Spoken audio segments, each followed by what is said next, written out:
Hello friends, आप सभी लोगों का स्वागत है बजेश स्टडी यूट्यूब चैनल में। आज के इस वीडियो में ये स्टैटिक जीके का ये पार्ट 6 होगा। इससे पहले 5 पार्ट अपलोड कर दिया गया है। यदि आप लोग नहीं देखे हैं तो प्ले लिस्ट में जा कर के देखिए, यहाँ डिस्क्रिप्शन में प्ले लिस्ट का लिंक दिया हुआ है।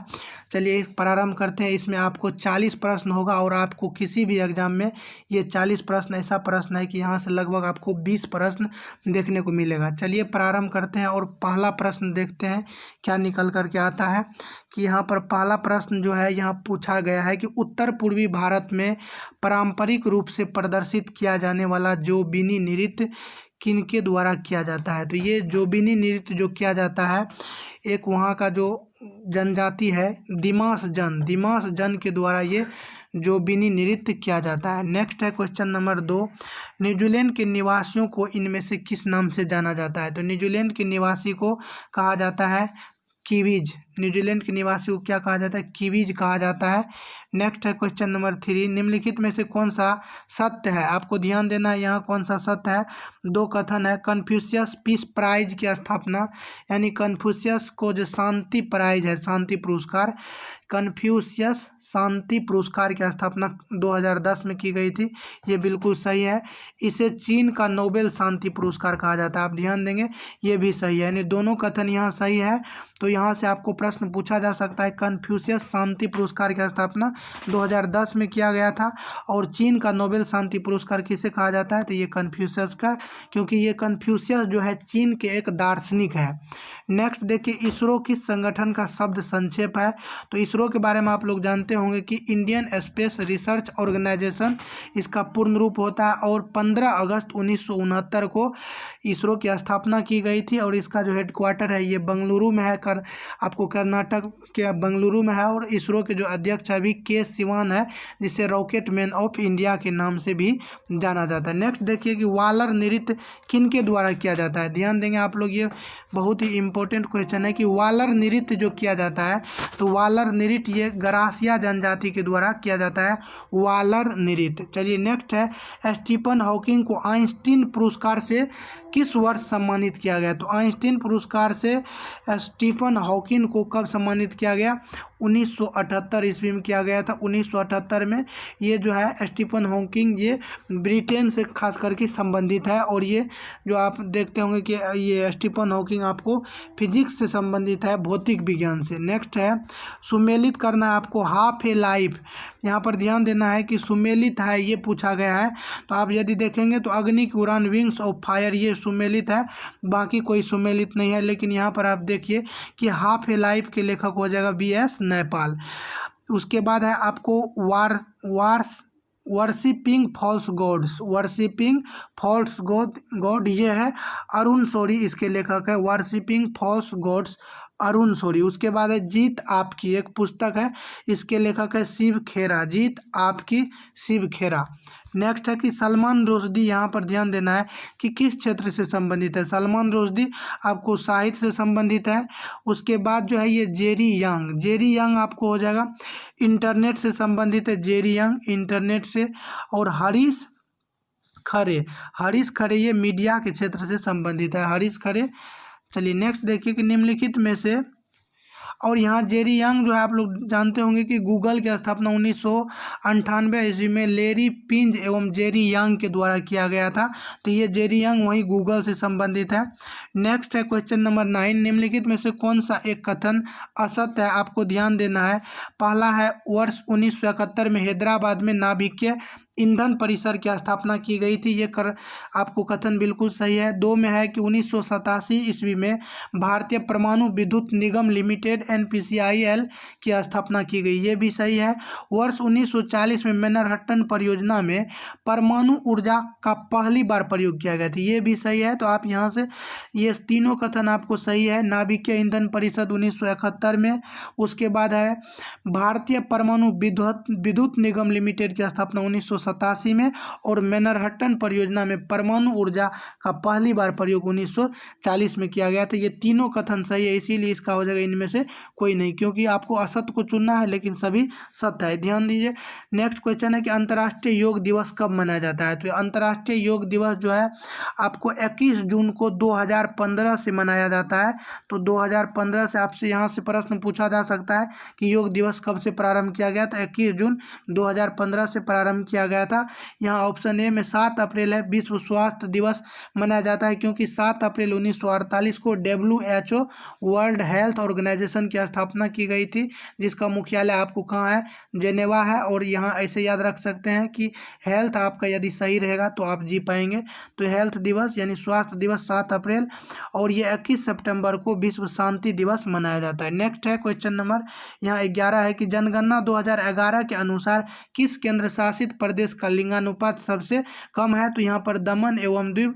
अब दमन एवं द्वीप और दादरा एवं नागर हवेली एक ही हो गया है, तो यहाँ पर आप याद रखेंगे कि दमन एवं द्वीप का जो है 2011 के अनुसार सबसे कम है, और केरल जो है राज्य में सबसे ज़्यादा है। और राज्य में यदि सबसे कम की बात करेंगे तो हरियाणा का लिंगानुपात सबसे कम है। नेक्स्ट है कि फिल्म तीसरी कसम के निर्देशक कौन है। तो आप यहाँ ध्यान से देखेंगे कि फिल्म का नाम है तीसरी कसम, और इसके लेखक निर्देशक जो है डायरेक्टर है बासु भट्टाचार्य, बासु भट्टाचार्य, तीसरी कसम। नेक्स्ट है कि ताप विद्युत परियोजना के संदर्भ में आपको कौन सा जोड़ा सही नहीं है, आपको यहाँ ध्यान देना है। तो ये कोरबा जो है ये उत्तर प्रदेश दिया हुआ है, ये आपको गलत है, यहाँ पर सही को चुनना है। तो कोरबा है कहाँ, ये छत्तीसगढ़ में, छत्तीसगढ़ में आप ध्यान देंगे, छत्तीसगढ़ में है। उसके बाद है आपको तलचर, तलचर कहाँ है, ओडिशा में है, तलचर कहाँ है, ओडिशा में। और कवास जो है ये गुजरात में है, तो ये आपका सही है। और ऑप्शन बी में है रामागुंडम। तो रामागुंडम किस राज्य में है,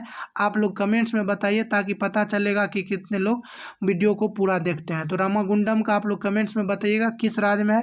कोरबा छत्तीसगढ़, तलचर ओडिशा में है, और कवास जो है ये आपको कहाँ है, गुजरात में। नेक्स्ट देखिए क्वेश्चन नंबर यहाँ पर 14 है कि मेनेची शिम्बुन किस देश की समाचार एजेंसी है। तो मेनेची शिम्बुन जो है ये आपको जापान का हो जाएगा, तो इसका सही जवाब जापान हो जाएगा। राष्ट्रीय ग्रामीण विकास संस्थान कहाँ स्थित है। तो राष्ट्रीय ग्रामीण विकास संस्थान ये आपको हैदराबाद में स्थित है। नेक्स्ट है कि डैश एक बोर्ड का खेल नहीं है, यानी बोर्ड पर निम्न में से किस खेल को नहीं खेला जाता है, ये पूछा जा रहा है। तो आप यहाँ पर ध्यान से देखेंगे कि सांप और सीढ़ी, यानी सांप और सीढ़ी का जो ये लूडो में आप लोग देखते होंगे कि अंतिम में ये वाला रहता है, तो ये आपको बोर्ड पर खेला जाता है। शतरंज भी खेला जाता है, चेकर्स भी खेला जाता है, लेकिन ब्रिज नहीं खेला जाता। तो इसका सही जवाब हो जाएगा ब्रिज। नेक्स्ट देखिए उगादी, बिहू, गुड़ी पड़वा, पुथांडू, वुसु और विशुवा संक्रांति, ये भारत के सभी त्योहार किस इवेंट का जश्न मनाने के लिए मनाया जाता है। तो ये आपको खास करके नए साल की शुरुआत में ये सब मनाया जाता है, जैसे उगादी, बिहू। उगादी आपको कहाँ मनाया जाता है, कर्नाटक में, बिहू असम में, गुड़ी पड़वा ये आपको कहाँ मनाया जाएगा, महाराष्ट्र में। तो ये सब नए साल की शुरुआत में भी अपना क्षेत्रीय हिसाब से मनाया जाता है। चलिए नेक्स्ट है कि चार्ल्स विल्किंसन का भागवत गीता का अंग्रेजी संस्करण सबसे पहले किस वर्ष प्रकाशित हुआ। तो आप ध्यान देंगे कि पूछा जाता है कि गीता का अंग्रेजी में अनुवाद किसने किया था। तो चार्ल्स विल्किंसन के द्वारा किया गया था। तो जब अंग्रेजी में किया गया था तो पहली बार इसका जो है प्रकाशन कब किया गया था। तो 1785 ईस्वी में सबसे पहली बार इसका प्रकाशन किया गया था, चार्ल्स विल्किंसन के द्वारा भागवत गीता का अंग्रेजी संस्करण 1785 में प्रकाशित हुआ था। खो खो के खेल खेलते समय मैदान में प्रत्येक टीम में कितने खिलाड़ी होते हैं, यानी खो खो के खेल में एक पक्ष में आपको कितना खिलाड़ी, 9 खिलाड़ी देखने को मिलेगा। और फुटबॉल और हॉकी में आप लोग जानते होंगे कि 11 खिलाड़ी होता है, पोलो में 4, वाटर पोलो में 7, बेसबॉल में 9 होता है, और रग्बी फुटबॉल में सबसे अधिक 15 खिलाड़ी होता है। आप लोग इसे भी याद रखेंगे। नेक्स्ट है कि रविंद्रनाथ टैगोर ने किस संस्थान की स्थापना की थी। तो ये जो किए थे विश्व भारती का स्थापना रविंद्रनाथ टैगोर के द्वारा कब किया गया था, 1912 में किया गया था। तो ये विश्व भारती की स्थापना रविंद्रनाथ टैगोर किए थे। नेक्स्ट है कि परमाणु क्षतिपूर्ति दायित्व अधिनियम की धारा 6 क्षतिपूर्ति को किस सीमा तक सीमित करती है और बाकी का दायित्व भारत सरकार पर डाल देती है। तो ये जो परमाणु क्षतिपूर्ति दायित्व के अधिनियम कि धारा 6 के तहत क्षतिपूर्ति की किस सीमा तक, यानी कहाँ तक ये क्षतिपूर्ति किया जाएगा, और बाकी जो होगा भारत सरकार पर। तो ये 1500 करोड़ तक की क्षतिपूर्ति ये धारा 6 के तहत किया जाएगा, लेकिन इससे ज़्यादा जो होगा वो भारत सरकार पर सौंप दिया जाएगा। नेक्स्ट देखिए कि बिहू, यहाँ पर ध्यान देना, आपको पूछा गया है कि कौन सुमेलित नहीं है, तो बिहू आपका असम ये बिल्कुल सुमेलित है। घूमर जो है ये राजस्थान में, लेकिन यहाँ पर आप ध्यान देंगे एक घूमरा है, तो घूमरा आपको कहाँ मनाया जाता है, असम में मनाया जाता है, लेकिन घूमर ये घूमर जो है ये राजस्थान में। और ये जो घूमरा है तो घूमरा को ही कभी कभी आपको घूमूर लिख देगा, ये घूमरा यदि लिखेगा तो असम होगा, या घूमूर लिख देगा घूमूर, तो आप घूमूर भी कहाँ मारेंगे, असम में, लेकिन ये घूमर जो है ये राजस्थान में किया जाएगा। यहाँ पर भांगड़ा केरल दिया हुआ, ये गलत हो जाएगा, चूँकि भांगड़ा जो है गिद्धा और भांगड़ा आपको कहाँ किया जाता है, पंजाब में, और लावनी जो है ये कहाँ किया जाएगा, महाराष्ट्र में। चलिए नेक्स्ट देखिए, दक्षिण भारत की प्रथम मेट्रो रेल सेवा का शुभारंभ 20 अक्टूबर 2011 को हुआ था। ये भी आप लोग याद में रखेंगे, क्योंकि ये प्रश्न भी आपसे पूछा जा सकता है कि दक्षिण भारत की मेट्रो रेल की सेवा कब प्रारंभ की गई थी, तो 20 अक्टूबर 2011 को। और सबसे पहली बार ये कहाँ किया गया था, ये किया गया था आपको बेंगलुरु में किया गया था। और ये कहाँ है बेंगलुरु, आपको बताना है बेंगलुरु कहाँ है, ये आपको कर्नाटक में है। तो इसका सही जवाब ऑप्शन ए हो जाएगा। नेक्स्ट देखिए कि आरबीआई के लोगों में कौन से पेड़ का चित्र अंकित है, तो आरबीआई के लोगों में आपको ध्यान से जब देखिएगा तो वहाँ पर आपको तार का पेड़ देखने को मिलेगा, लेकिन उसमें जो एक जानवर देखने को मिलता है वह है रॉयल बंगाल टाइगर। आप लोग याद रखेंगे, सिर्फ टाइगर से काम नहीं चलेगा, रॉयल बंगाल टाइगर आपको ऑप्शन में मिलेगा, तो वो आपका सही होगा। यदि ऐसा नहीं लिखा है तब आप टाइगर मार सकते हैं, लेकिन यदि दोनों है तो रॉयल बंगाल टाइगर आपका सही जवाब होगा। यदि इसके अलावा आप कुछ मारेंगे तो गलत हो जाएगा। चलिए नेक्स्ट देखिए कि राष्ट्रीय ऊर्जा संरक्षण दिवस कब मनाया जाता है, तो राष्ट्रीय ऊर्जा संरक्षण दिवस आपको प्रत्येक वर्ष मनाया जाता है 14 दिसंबर को, और 14 दिसंबर को राष्ट्रीय ऊर्जा संरक्षण दिवस हो जाएगा। और यहाँ ध्यान से यदि आप देखेंगे तो 27 सितंबर को आपको मनाया जाएगा विश्व पर्यटन दिवस। और ये विश्व पर्यटन निगम की जो स्थापना है ये 1925 में किया गया था, और ये भारतीय पर्यटन दिवस आपको 25 जनवरी को मनाया जाता है। तो आप याद रखेंगे, इसका सही जवाब हो जाएगा ऑप्शन सी, 14 दिसंबर राष्ट्रीय ऊर्जा संरक्षण दिवस। नेक्स्ट देखिए कि घायलों और युद्ध कैदियों की देखभाल के लिए अंतर्राष्ट्रीय एजेंसी कौन सी है, तो आप ध्यान दीजिए कि घायल और युद्ध कैदियों, युद्ध की कैदियों यानी घायल और युद्ध में जो कैदी बनाया जाएगा उन लोगों के देखभाल के लिए अंतर्राष्ट्रीय ये जो एजेंसी है ये कौन सा है, तो आपको पता होगा कि 8 मई 1863 को रेड क्रॉस की स्थापना किया गया था। और ये रेड क्रॉस का जो मुख्यालय आपको स्विट्जरलैंड के जेनेवा में है। और यहाँ जो है तो कैदियों की देखभाल के लिए क्या कौन सा एजेंसी है, रेड क्रॉस। रेड क्रॉस इसका सही जवाब हो जाएगा। रेड क्रॉस दिवस 8 मई को 1863 में स्थापित किया गया था। इंटरपोल का जो हो जाएगा आपको पेरिस लियोन में मुख्यालय है, तो आप इसे भी याद रखेंगे। नेक्स्ट देखिए, और मुंशी प्रेमचंद निम्नलिखित में से कौन से पुस्तक से संबंधित है, तो आप सेवा सदन के बारे में जानते होंगे कि प्रेमचंद्र के द्वारा लिखा गया, गबन भी लिखा गया और रंगभूमि भी लिखा गया, लेकिन ये गार्डनर जो है ये R.K. नारायण के द्वारा लिखा गया, यानी 1, 2, 3 जिस ऑप्शन में होगा वो सही होगा, यानी ऑप्शन डी इसका सही जवाब हो जाएगा। आप लोग यकीन मानिए यहाँ से आपको किसी भी एग्जाम में प्रश्न देखने को मिलेगा ही मिलेगा। अभी NTPC के एग्जाम चल रही है, वहाँ पर आप लोग देखे होंगे, यदि आप लोग देख रहे होंगे कि जो प्रश्न मैंने डाला है तो वहाँ से कितना प्रश्न इसमें मैच कर रहा है, तो आपको यहाँ से बिल्कुल प्रश्न देखने को मिलना ही है।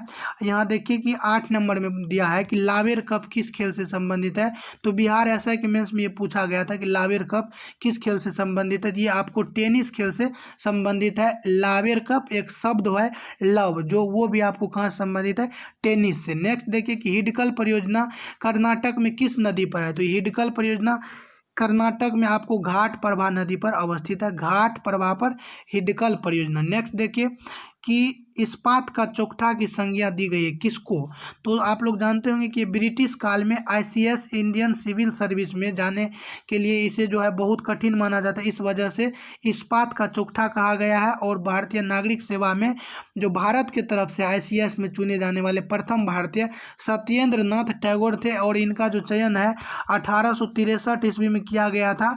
1861 की वो वैकेंसी थी, उसमें इन्होंने फॉर्म अप्लाई करके 1863 में चयनित किया गया था और सबसे पहली बार जो पोस्टिंग हुई थी तो अहमदाबाद में इनका पोस्टिंग किया गया था। तो याद रखेंगे आप लोग कि इस्पात की चौखटा ICS को कहा जाता है और सत्येंद्र नाथ टैगोर को 1863 में पहली बार भारत की तरफ से चुना गया था। नेक्स्ट देखिए कि वर्ष 2011 में गठित नवीनतम राष्ट्र दक्षिणी सूडान की राजधानी कहाँ है। तो दक्षिणी सूडान की राजधानी आपको जुबा है और ये प्रश्न आपको 2016 के NTPC में पूछा गया था कि दक्षिणी सूडान को आज़ादी कब मिली। तो 2011 में आप लोग को पता होगा कि यहाँ 4 जनवरी 1948 को म्यांमार को आज़ादी मिली है, 4 फरवरी 1948 को आपको श्रीलंका हो जाएगा और उसके बाद आपको 17 अगस्त को इंडोनेशिया का स्वतंत्रता दिवस मनाया जाता है यानी भारत के 2 दिन बाद, और 19 अगस्त को अफगानिस्तान का मनाया जाता है। ये सभी फैक्ट्स आप लोग याद रखेंगे, कहीं भी आपको पूछा जा सकता है। 17 अगस्त इंडोनेशिया का, 19 अगस्त अफगानिस्तान का, 4 जनवरी 1948 म्यांमार को आज़ादी मिली और 4 फरवरी को आपको श्रीलंका को आज़ादी मिली। नेक्स्ट है कि सूची 1 को 2 से मिलाना है। तो यहाँ पर ध्यान देंगे कि GPS जो है पूछा जा रहा है कि GPS का फुल फॉर्म भी आपसे पूछा जाएगा, ग्लोबल पोजिशनिंग सिस्टम। ये किस देश से संबंधित है। तो ये जो है GPS की स्थापना सबसे पहले 1957 में किया गया था। आप ध्यान देंगे कि GPS को खोजा गया था 1957 में रसिया के द्वारा, लेकिन सबसे पहली बार अमेरिका के नौसेना द्वारा प्रयोग किया गया था। CNS का पूर्ण रूप होगा कंपास नेविगेशन प्रणाली और ये चीन से संबंधित हो जाएगा। कंपास नेविगेशन प्रणाली, गैलीलियो पोजिशनिंग प्रणाली जो है, गैलीलियो पोजिशनिंग प्रणाली ये आपको संबंधित हो जाएगा यूरोपीय संघ से, और ग्लोनास नेविगेशन प्रणाली ये हो जाएगा रूस से। तो ये आप लोग याद में रखेंगे, यहाँ से आपको प्रश्न बन सकता है। चलिए नेक्स्ट देखिए, the March of mobile money किसके द्वारा रचित पुस्तक है। The March of mobile money एक पुस्तक का नाम है और इस पुस्तक के लेखक है सैम पित्रोदा एवं मेहुल देसाई। सैम पित्रोदा एवं Mehul Desai, the March of mobile money. Next है कि एशिया की पहली भूमिगत जल विद्युत परियोजना भारत के किस राज्य में स्थित है। तो प्रथम भूमिगत जल विद्युत परियोजना तो ये हो जाएगा आपको कहाँ, हिमाचल प्रदेश। और हिमाचल प्रदेश आप जानते होंगे कि वहाँ पर धर्मशाला प्रसिद्ध है और हिमाचल प्रदेश में शिमला, कुल्लू, मनाली ये सब वहाँ प्रसिद्ध है। नेक्स्ट देखिए कि यूरोपीय संसद का मुख्यालय कहाँ है। तो यूरोपीय संसद संघ ये सभी का मुख्यालय कहाँ आपको हो जाएगा, ये हो जाएगा लग्जमबर्ग में। तो यहाँ लग्जमबर्ग हो जाएगा। जेनेवा में WHO, WTO, गेट और आपको ये सभी सब का मुख्यालय हो जाएगा जेनेवा में। नेक्स्ट है कि पेरिस में तो यूनेस्को का मुख्यालय और न्यूयॉर्क में UNO का मुख्यालय हो जाएगा। ध्यान देंगे। क्वेश्चन नंबर 16 देखिए कि तवांग मठ कहाँ स्थित है। ये बौद्ध धर्म से संबंधित मठ है और ये तवांग मठ जो है आपको कहाँ स्थित है, अरुणाचल प्रदेश में स्थित है। और यहाँ एक दो फेमस जो मठ है मैं यहाँ बता रहा हूँ आपको। जैसे एक मठ पूछा जाता है कि सासुर मठ, तो ये सासुर मठ जो है आपको कहाँ स्थित है, ये हिमाचल प्रदेश में स्थित है सासुर मठ। उसके बाद एक मठ पूछा जाता है मिंडरालिंग मठ जो है, मिंडरालिंग मठ आपको कहाँ है, ये मिंडरालिंग मठ आपको उत्तराखंड के देहरादून में है। एक रूमटेक मठ है और रूमटेक मठ जो है, रूमटेक मठ ये आपको कहाँ हो जाएगा, ये सिक्किम में हो जाएगा। एक है नाम ड्रोलिंग मठ जो है आपको कहाँ हो जाएगा, मैसूर में है, कर्नाटक के मैसूर में नाम ड्रोलिंग। यहाँ ध्यान देंगे, एक है मिंडरालिंग जो उत्तराखंड में है, एक है नाम ड्रोलिंग। तो नाम मतलब क्या, जिसका नाम होता है वो मशहूर रहता है। तो आप नाम ड्रोलिंग जैसे आएगा तो मैसूर याद रखेंगे, और मिंडरालिंग जैसे रहेगा तो उत्तराखंड याद रखेंगे, सासुर रहेगा तो हिमाचल प्रदेश याद रखेंगे, और रूमटेक रहेगा तो सिक्किम याद रखेंगे, तवांग रहेगा तो अरुणाचल प्रदेश। नेक्स्ट है कि कंबाला कहे जाने वाली वार्षिक भैंसा दौड़ जो एक उत्सव है किस भारतीय राज्य में मनाई जाती है। तो ये कंबाला एक भैंसा दौड़ है। ये ग्रुप डी की परीक्षा 2018 में पूछा गया था कि कंबाला एक भैंसा दौड़ किस राज्य में प्रसिद्ध है। तो ये आपको कर्नाटक में प्रसिद्ध हो जाएगा। नेक्स्ट है कि महाभारत का युद्ध जो है आपको कितने दिनों तक चला था, ये पूछा गया है। तो महाभारत का युद्ध आप लोग जानते होंगे, ये कुल मिलाकर के 18 दिन तक हरियाणा के कुरुक्षेत्र में ये युद्ध चला था 18 दिनों तक। नेक्स्ट है एक कॉम्पैक्ट डिस्क में किस तकनीक का इस्तेमाल किया जाता है। तो उसमें जो किया जाता है तकनीक लेजर का प्रयोग किया जाता है, और लेजर एक प्रिंटर भी है जो सबसे तेज गति का प्रिंटर कहलाता है लेजर। नेक्स्ट देख लीजिए, और ये है क्वेश्चन नंबर 20, अंतर्राष्ट्रीय अंतरिक्ष विश्वविद्यालय का वैश्विक मुख्यालय कहाँ है? तो अंतरिक्ष विश्वविद्यालय का वैश्विक मुख्यालय आपको हो जाएगा फ्रांस में, और फ्रांस की राजधानी पेरिस सीन नदी के तट पर है और फैशन नगरी के नाम से मशहूर है। चलिए, और पीछे का जो 5 पार्ट अपलोड कर दिया गया उसका डिस्क्रिप्शन में प्ले लिस्ट का ही लिंक दे दूंगा, आप लोग वहां से जा करके देख सकते हैं। और आपके लिए महत्वपूर्ण सीरीज चल रहा है, आप लोग इसे स्किप मत कीजिए, लास्ट तक जरूर देखिएगा। और यदि आप नए हैं तो चैनल को जरूर सब्सक्राइब कर लीजिएगा। फिर आपसे मिलेंगे अगले पार्ट में, तब तक के लिए जय हिंद जय युवा।